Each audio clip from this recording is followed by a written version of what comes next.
The low-cost, long-haul revolution almost seems to be over before it got going, at least in Europe.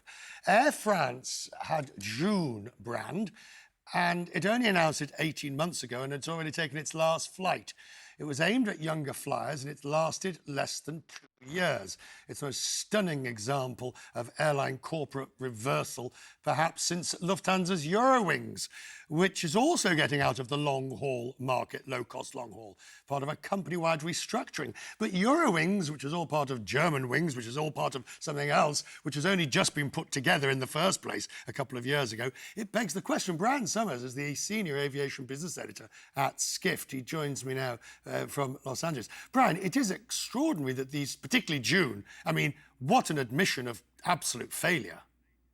Well, in some ways it is extraordinary, in some ways it's not. I speak a lot with United Airlines President Scott Kirby. I think you do as well. He has said for years, airlines within airlines simply do not work.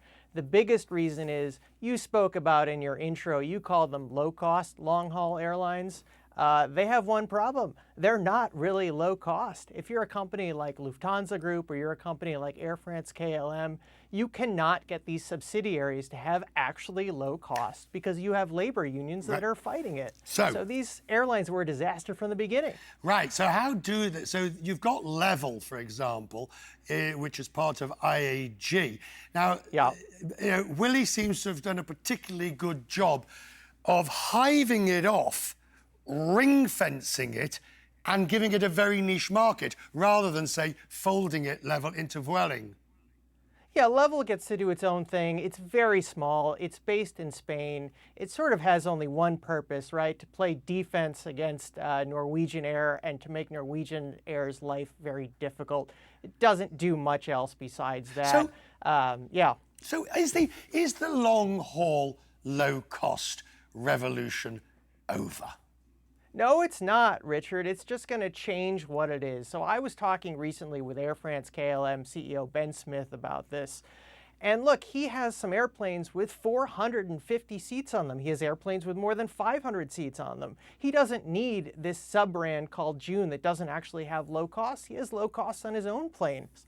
So, you take 50 seats in the back of the aircraft, you make them very, very uncomfortable, and you sell them for extremely cheap. It works very well. You don't need the airline within the airline. So this is the basic economy. This is the basic Exactly. It's the basic economy. You just charge people for everything, and you discount the seats in the back. Is that going to work? Because I look, for example, down in Australia, and you see the way Jetstar coexists extremely successfully with Qantas. Yeah, Jetstar is probably the only success story of this sort of airline in the entire world. One of the reasons it does succeed is because Qantas takes a hands-off approach. Jetstar gets to run the airline the way it wants to run the airline. With Eurowings, Lufthansa had no idea what it was doing. It wasn't really a separate airline. Sometimes it was, sometimes it wasn't. It never worked. Good to see you, sir. Come back again. Good to see you. Thank you. When you're in New York, come and join me here on the set. We'll have a chat.